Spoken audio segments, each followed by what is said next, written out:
ಇನ್ನು ಇದೇ ವಿಚಾರಕ್ಕೆ ಸಂಬಂಧಪಟ್ಟಂತೆ ವಿಪಕ್ಷ ನಾಯಕ ಆರ್ ಅಶೋಕ್ ಕೂಡ ಮಾತನಾಡಿದ್ದಾರೆ. ಧರ್ಮಸ್ಥಳದ ನಿಗೂಢ ಸಾವು ಪ್ರಕರಣದ ವಿಚಾರಕ್ಕೆ ಸಂಬಂಧಪಟ್ಟಂತೆ ಎಸ್ಐಟಿ ಇನ್ವೆಸ್ಟಿಗೇಷನ್ ಬೆಂಗಳೂರಿನಲ್ಲಿ ವಿಪಕ್ಷ ನಾಯಕ ಆರ್ ಅಶೋಕ್ ಪ್ರತಿಕ್ರಿಯೆ ಕೊಟ್ಟಿದ್ದಾರೆ. ಧರ್ಮಸ್ಥಳ ಪ್ರಕರಣದ ಬಗ್ಗೆ ಸಮಗ್ರವಾದಂತಹ ಇನ್ವೆಸ್ಟಿಗೇಷನ್ ಆಗಲಿ, ಸತ್ಯಾಸತ್ಯತೆ ಏನಿದೆಯೋ ಅದು ತನಿಖೆಯ ಮೂಲಕ ಹೊರಬರಲಿ, ಯಾರನ್ನೂ ಸಿಲುಕಿಸುವ ಉದ್ದೇಶದ ತನಿಖೆ ಇದಾಗಬಾರದು ಅಂತ ಹೇಳಿ ಬೆಂಗಳೂರಿನಲ್ಲಿ ವಿಪಕ್ಷ ನಾಯಕ ಆರ್ ಅಶೋಕ್ ಹೇಳಿಕೆಯನ್ನು ಕೊಟ್ಟಿರುವಂಥದ್ದು. ನಾನು ತನಿಖೆಯನ್ನು ಸ್ವಾಗತ ಮಾಡ್ತೀನಿ, ಆದರೆ ಅಲ್ಲಿ ಯಾರನ್ನೋ ಯಾವುದೋ ಒಂದು ಧರ್ಮಕ್ಕೆ ಅವಮಾನ ಮಾಡಬೇಕು ಅಂತೇಳಿ ಮಾಡೋವಂಥ ಪ್ರಕ್ರಿಯೆ ಏನಿದೆ ಅದು ಈ ಸಮಾಜಕ್ಕೆ ಒಳ್ಳೆಯದಲ್ಲ.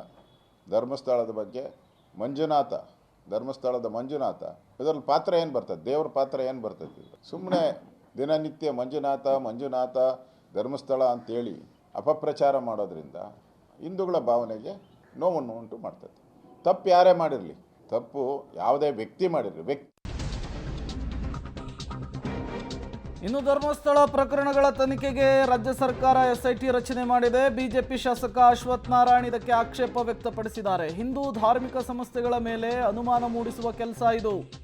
ಸರ್ಕಾರದ ವೈಫಲ್ಯವನ್ನ ಡೈವರ್ಟ್ ಮಾಡ್ಕೊಳ್ಳೋದಕ್ಕೆ ಎಸ್ಐಟಿಯನ್ನು ರಚನೆ ಮಾಡಿದ್ದಾರೆ. ಇನ್ವೆಸ್ಟಿಗೇಷನ್ ಆಗಲಿ, ಸತ್ಯ ಗೊತ್ತಾಗಲಿ ಅಂತ ಹೇಳಿ ಮಾಜಿ DCM ಹಾಲಿ ಶಾಸಕರಾದಂತಹ ಅಶ್ವಥ್ ನಾರಾಯಣ್ ಮಾತನಾಡಿದ್ದು ಹೀಗೆ. ಈ ಸರ್ಕಾರಕ್ಕೆ ಅವ್ರವ್ರ ಸರ್ಕಾರದಲ್ಲಿ ಯಾರ್ಯಾರು ಆತ್ಮಹತ್ಯೆ ಮಾಡಿಕೊಂಡ್ರೋ ಆ ವಿಚಾರದಲ್ಲೆಲ್ಲ ಮುಚ್ಚಾಕಂಥದ್ದಾಯಿತು. ಸರ್ಕಾರಿ ಅಧಿಕಾರಿಗಳೇ, ದಲಿತ ಅಧಿಕಾರಿಗಳೇ ಆತ್ಮಹತ್ಯೆಯನ್ನು ನ್ಯಾಯಕ್ಕಾಗಿ ಆತ್ಮಹತ್ಯೆ, ಭ್ರಷ್ಟಾಚಾರದ ವಿರುದ್ಧವಾಗಿ ಯಾವ ರೀತಿ ಅನ್ಯಾಯಕ್ಕೆ ತೊಂದರೆಗೊಳಗಾಗಿದ್ರು ಅಂತದನ್ನು ವ್ಯಕ್ತಪಡಿಸಿದರು. ನಮ್ಮ ನಂಬಿಕೆ ಕೇಂದ್ರಗಳ ಮೇಲೆ, ಹಿಂದೂ ಸಮಾಜ ನಂಬಿಕೆ ಕೇಂದ್ರಗಳ ಮೇಲೂ ಎಲ್ಲ ಒಂದು ಕಡೆ ಅನುಮಾನ ಹುಟ್ಟಿಸುವಂಥದ್ದು, ಎಲ್ಲಿ ನಂಬಿಕೆ ಇದೆ ಅನ್ನೋಂಥ ಪುಣ್ಯ ಸ್ಥಳಗಳಿದೆಯೋ. ಆದರೆ ಇವತ್ತೇನು ಧರ್ಮಸ್ಥಳದ ಯಾರು ಒಂದು ಸ್ಪೋಕ್ಸ್ ಪರ್ಸನ್ ಹೇಳಿದ್ದಾರೆ, ಸ್ವಾಗತ ಮಾಡಿದ್ದಾರೆ, ಗುಡ್, ಸ್ವಾಗತ, ನೀವು ತನಿಖೆ ಮಾಡ್ತೀರಾ, ಸ್ವಾಗತ.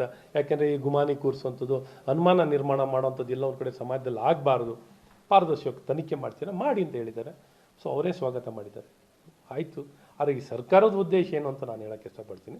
ಇಶ್ಯೂನ ಡೈವರ್ಟ್ ಮಾಡಬೇಕಿತ್ತು. ಏನಂದರೆ ಇವ್ರ ಮೇಲೆ ದಿನ ಬೆಳಗ್ಗೆ ಎದ್ದರೆ ಇವ್ರ ಮೇಲೆ ಎಲ್ಲ 108 ಇವ್ರದ್ದು ಗೋಲ್ಮಾಲ್ಗಳಿದಾವಲ್ಲ, ಇವನ್ನೆಲ್ಲ ಕವರ್ ಮಾಡ್ಕೊಳ್ಳೋಕ್ಕೆ ಇಶ್ಯೂ ಡೈವರ್ಟ್ ಮಾಡ್ತಾ ಇದ್ದಾರೆ ಅಂತ. ಅಲ್ಲ ಸರ್, ಅಲ್ಲಿ ಕೊಲೆಗಳು ಮತ್ತು ಮಹಿಳೆಯರ ಅಸಹಜ ಸಾವು ಈ ರೀತಿಯ ಪ್ರಕರಣಗಳು ಕೇಳಿ ಬರ್ತಾ ಇದೆ ಸರ್.